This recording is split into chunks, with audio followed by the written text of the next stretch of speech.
अस्सलाम वालेकुम व्यूअर्स, मैं हूं आपका होस्ट अब्दुर्रहमान और आज डिस्कस करेंगे पाकिस्तान से मुंतकिल होने वाले अरबों डॉलर्स जो गुज़िश्ता 11 माह के दौरान मुंतकिल हुए हैं।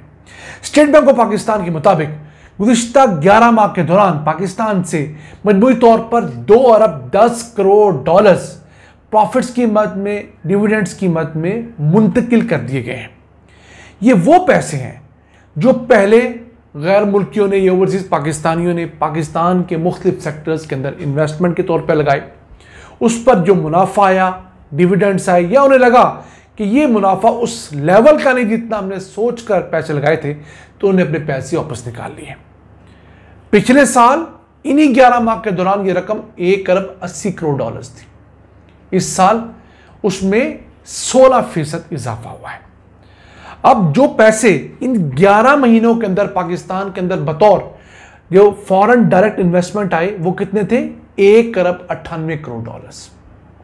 अब इससे आप अंदाजा लगाइए, जिस फॉरेन डायरेक्ट इन्वेस्टमेंट का, जिस बैरूनी सरमायाकारी का हमारा हर हुक्मरान, हमारा हर सियासतदान, हमारा हर शख्स विरोध करता है, वो हमारे यहां सिर्फ 2 अरब डॉलर से भी कम आई है इन 11 माह में। लेकिन उन इन्वेस्टमेंट के एवज जो यहां से मुनाफा कमा के ये लोग ले गए, सेठ लोग, वो 2 अरब 10 करोड़ डॉलर्स है। ये वजह है कि पाकिस्तान के अंदर कोई प्रोडक्टिविटी नहीं बढ़ रही। दुनिया के अंदर फॉरेन डायरेक्ट इन्वेस्टमेंट करवाई जाती है, लेकिन उन फील्ड्स में करवाई जाती है जहां पर रोजगार जन्म ले, जहां पर फैक्ट्रियां लगें, जहां पर कोई टेक्नोलॉजी आए। हमारा हमसाया मुल्क इंडिया है, वहां पर इन्हीं 11 माह के अंदर, यानी बात करें जुलाई 2024 से लेकर मई 2025 तक की, 81 अरब डॉलर्स की बैरूनी सरमायाकारी वहां पर आ चुकी है। पाकिस्तान से 40 गुना ज्यादा पैसे डॉलर्स में वहां बतौर सरमायाकारी आए हैं। अब साइज वाइज इंडिया हमसे 6 गुना बड़ा है, इकोनॉमी वाइज हमसे 10 गुना बड़ा है, लेकिन फॉरेन डायरेक्ट इन्वेस्टमेंट वाइज हमसे 40 गुना ज्यादा डॉलर्स मुल्क में ला रहे हैं। हमारे यहां डॉलर्स क्यों नहीं आ रहे? और जो आ रहे हैं वो ज्यादातर उन फील्ड्स में जा रहे हैं जहां पर हमारी कोई प्रोडक्टिविटी नहीं है। हमारे यहां डॉलर्स ना आने की सबसे बड़ी वजह मुल्क में सियासी अदम इस्तेहकाम है। ये जो चपलिश चल रही है, इसके अंदर चंद लोगों की सीटें तो बची हुई हैं, कहने को वो हुक्मरान भी हैं, लेकिन मुल्क का कुछ नहीं बच रहा। इन हालात में जब अदालतों से आपके अपने शहरियों को किसी किस्म के इंसाफ की तवक्को ना हो, तो जो बाहर से शख्स millions of dollars, billions of dollars लाना चाहता है, वो बेवकूफ़ है कि पैसे लगाएगा और फिर साला साल अदालतों में जलील होगा, उसे कोई इंसाफ नहीं मिलेगा। उसके साथ साथ मुल्क के अंदर लॉ एंड ऑर्डर की सिचुएशन है, वो भी आप सबके सामने है, वो भी मैटर कर रही होती है किसी भी मुल्क के अंदर इन्वेस्टमेंट के हिसाब से। अब पाकिस्तान में जो इन्वेस्टमेंट हुई है, आप उसका ज़रा हिसाब देख लें। इस साल के अंदर 562 मिलियन डॉलर्स पावर सेक्टर के अंदर इन्वेस्ट किए गए। अब मुझे बताइए, मुल्क के अंदर आगे ही ज़रूरत से ज़्यादा बिजली है। इतनी बिजली है कि वो हुकूमत के लिए दर्द-ए-सर बन हुई है। हुकूमत ने इतने ज़्यादा पावर प्लांट्स लगा ली हैं कि उनका किराया देने की ही हैसियत हुकूमत की नहीं है। उसके बावजूद इन 11 माह में 562 मिलियन डॉलर्स की सरमायाकारी हुई है और पावर सेक्टर ने 396 मिलियन डॉलर्स मुल्क से निकालकर बैरून मुल्क मुंतकिल कर दिए हैं। कैसे हम मजेदार लोग हैं ना। उसके बाद आप और बहुत सारे फील्ड्स देख सकते हैं, मसलन बैंकिंग सेक्टर है। अब बैंकिंग सेक्टर में आने वाली सरमायाकारी मुल्क के अंदर कोई खास एडिशन नहीं करती। गैर मुल्की सूदखोर पाकिस्तानी सूदखोर का पैसा देता है और वो यहां पैसे देकर सूद की रकम बटोरता है। तो इन 11 माह के अंदर फाइनेंशियल और बैंकिंग सेक्टर के अंदर 628 मिलियन डॉलर्स की सरमायाकारी आई और इसी सेक्टर के जो लोग थे उन्होंने 364 मिलियन डॉलर्स यहां से मुनाफा कमाकर बाहर मुंतकिल कर दिया। तो अब मुझे बताइए, ये हमारे लिए कितने के फायदे की इन्वेस्टमेंट है? हाँ, एक सेक्टर ऐसा है जहां पर अच्छी इन्वेस्टमेंट भी हुई है, वो है ऑयल एंड गैस सेक्टर। यहां पर कोई 265 मिलियन डॉलर्स की सरमायाकारी हुई है और इन लोगों ने तकरीबन कोई 200 मिलियन डॉलर्स या उससे थोड़ा से कम पैसे यहां से वापस भी लेकर गए हैं। लेकिन बात यह है कि ऑयल एंड गैस सेक्टर के अंदर प्रोडक्टिविटी तो है, ड्रिलिंग्स हो रही हैं, वहाँ जॉब्स क्रिएट हो रही हैं, वहाँ से जो ऑयल गैस निकल रहा है उस वजह से हमें मजीद ऑयल गैस दुनिया से इंपोर्ट करने की ज़रूरत नहीं पेश आ रही, ये तो फ़ायदा है। लेकिन पावर सेक्टर, मैं फिर कहूँगा फाइनेंशियल सेक्टर, ये हमें क्या दे रहा है? ये हमारी हुकूमतों के लिए बहुत बड़ा लम्हा फिक्रिया होना चाहिए। यानी आपको रेंट की गाड़ियों में पैसा नहीं लगाना, आपको अपनी गाड़ी खरीदनी है अगर आप चाहते हैं कि आप पर मजीद लाइबिलिटीज ना।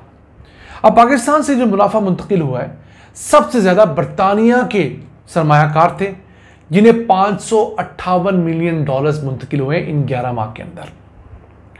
दूसरे नंबर पर यूएई के सरमायाकार हैं जिन्हें 273 मिलियन डॉलर्स मुंतकिल हुए हैं। तीसरे नंबर पर नेदरलैंड है, जिन्हें आप भी हैरान हुए होंगे मेरी तरह। नेदरलैंड छोटा सा मुल्क जो पहले हॉलैंड कहलाता था, उसके सरमायाकार इस मुल्क से 240 मिलियन डॉलर्स ले जा चुके हैं। चौथे नंबर पर हमारा हमसाया मुल्क चाइना आता है जिसके सरमायाकारों ने 195 मिलियन डॉलर्स के करीब रकम जो है वो यहाँ से बतौर मुनाफा, बतौर डिविडेंड्स अपने यहाँ मुंतकिल किया है। और हमारे यहाँ क्या हालात हैं? हमारे यहाँ फैक्ट्रीज की अक्सरियत जो है वो महंगी बिजली, महंगी गैस की वजह से ना होने के बराबर चल रही है।